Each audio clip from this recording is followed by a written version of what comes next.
Hey guys, thank you so much for joining me in another video. So I love to do a quarterly update on brands when I can, and I really appreciate seeing these quarterly reports. They give us a little bit of insight as to what the brand has been doing, what they did the last quarter, what we can anticipate for this quarter. I recently took a look at Gucci, so check out that video. But overall, the story at Kering is Gucci has been on a downward trajectory some time. They hired Demna, which was a shocking move. Check out that video. But YSL has also been in a bit of a slump, not to the same extreme as Gucci, but I think there are other things going on there, different issues. But the issue with Gucci is how much weight it carries at Kering. But from the Q1 press release, YSL was down 9% to 679 million euros for Q1. Retail was down by 8%. It's not as drastic of a decline, but it's noteworthy. I think it is indicative of several trends we are seeing in luxury fashion and handbags. The report also cited how sales in the Middle East rose. Wholesale was down 24%, and royalties and other revenue were down by 20%. Of course, when I think about what happened in 2024, because this is what is being compared to here, this is Q1 of 2025 compared to Q1 of 24. Now in 2024, we saw the major decline early on in 2024 of a lot of these major retailers. We saw Matches Fashion go down. Farfetch was really struggling, and Kering actually pulled out their brands from Farfetch. I think this is a major issue for Kering because something about how I think Kering brands really advertised on these platforms during the pandemic. Think about Gucci, YSL, Saint Laurent, Balenciaga, especially if I think about like a company like Farfetch. The amount of times I saw YSL and Farfetch advertised during the pandemic. Of course, this was when online retailers were really at their height. There was a huge rise because a lot of people were staying home and because people had extra cash to spend, extra time to spend shopping, online shopping. They could go to places like Matches Fashion and Farfetch. But I think in 2024 and 2025, we're in a very different place. Another thing I also talked about last quarter was how they've been rolling out this new strategy, and it seems like they're doing this with multiple brands at Kering. At Gucci, something kind of similar where they're elevating a lot of their existing bags, doing minor changes to some of their more lower priced items, lower priced bags, sort of tweaking them and then making them a little bit more expensive. And I think especially pre-pandemic and during the pandemic, it was just a major time for YSL bags. And I think just the aesthetics of YSL really worked. If I think about like the Lulu, the camera bag, the puffer bag, I think like that bag like really sparked that whole like puffer trend, the college bag, the envelope bag. And then we saw them shift to more like bigger bags like the eye care. That was a little bit later. But a lot of these like smaller bags, especially during that pandemic period, were around the 1,000, 1,200, under the 2,000, or maybe some of them were above it, like the Sac de Jour from a little bit earlier. But I think a lot of these kind of like smaller crossbody bags, they were at this really nice price point. Even like Gucci, they had like the camera bag and like the Marmont versions, the Soho Disco,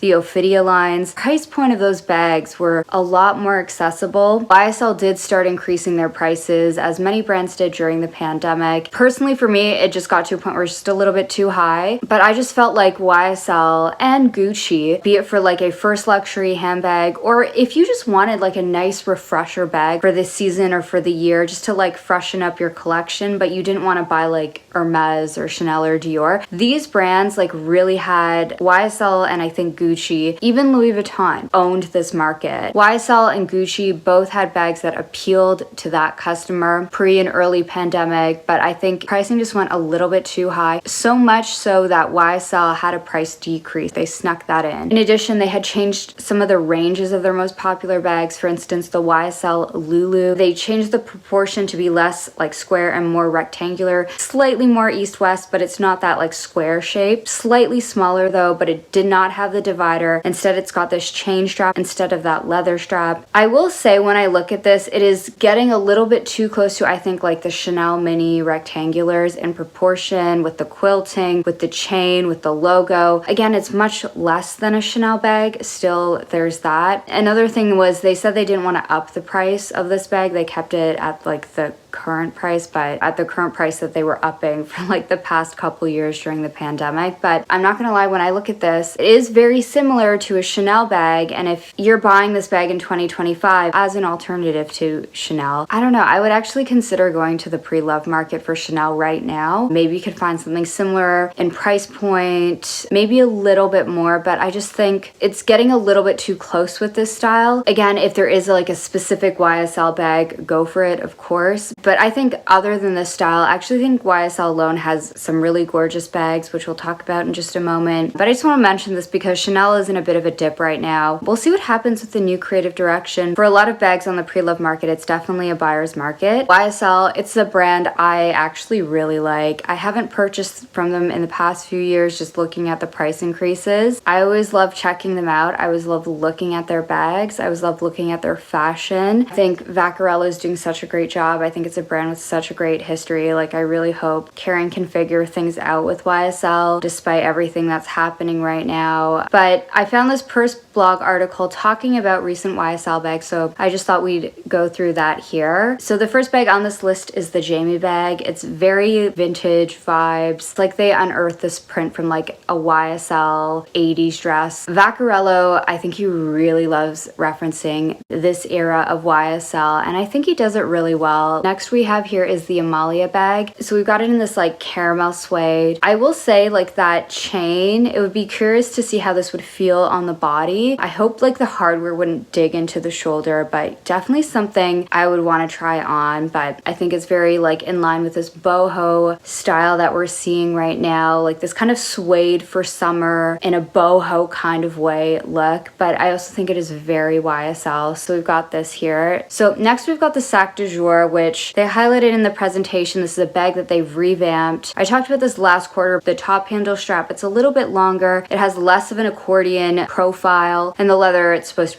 be more premium. Of course, the price of this version, it's probably one of their most expensive bags, but it's in line with YSL's elevation strategy. Another bag that is part of this elevation strategy is the YSL tote. So this is a new range of bags that they launched towards the end of 2024. Again, it's made of higher quality leather, suede lined, it's at a higher price point. They're extending this range. Here we've got the Y small bucket bag, and this is a design they've recreated from the archives. Again, I think Vaccarello is really honoring this brand, really going back into the brand's legacy. Continuing on here, we've got the Jamie 4.3 Pochon shoulder bag, which is part of the Jamie family. To me, when I look at this, it feels very much in line with the Chanel 22 or the Loewe squeeze bag. It's in this beautiful golden yellow. I also think with Vaccarello, he's been really leaning into a lot of these warmer colors, hues. When I think about like the previous Eddie era of like the 2010s, it was more like silver hardware, black and white chrome, whereas Vaccarello, you know, there's a lot more warmth. In the presentation, they also mentioned how there's a new store concept. Instead of the black and white marble, it's more of this tan, warm, like earthy marble colors. Next, we've got the Sankesat Supple in this beautiful suede dusty rose, very warm in tone in the suede material. I think this combination works so well for YSL, and I think it really acts as a nice neutral. So yeah, that's the Purse blog article, but you know, during the earnings call, they also referenced how they had many celebrity marketing campaigns. They also had the Amelia Perez film. They received several Oscar nominations, so a lot more publicity of the brand. Their last show was very well received. A lot of very like vibrant 80s colors, exaggerated shoulders, silhouettes. I love the jackets. This is my favorite part. This is where Vaccarello's YSL, I think, where it shines the most. The last few looks for fall winter 2025, the way they style these leather jackets with these voluminous ball skirts, like this contrast in silhouette, so great to see. And I personally would really like to see this kind of experimentation and play on shape and silhouette with their handbags. I understand from like a commercial perspective, they need to have bags like the Jamie bag and like flap style bags because these are styles that people will buy. I also do think it is interesting that on the runway, they actually don't show handbags. If we see handbags, it's more so in the celebrity marketing, you know, which we eventually will see on our social media, if like Rose or whoever wears one of these bags, we'll see it on social media. And I think that's part of their strategy. But I also think it's because like the real focus, I think the brand wants to focus on clothes first and foremost. So yeah, anyways, guys, that's my video for today. Thank you so much for joining me in another one, and I hope to see you in the next one. Bye.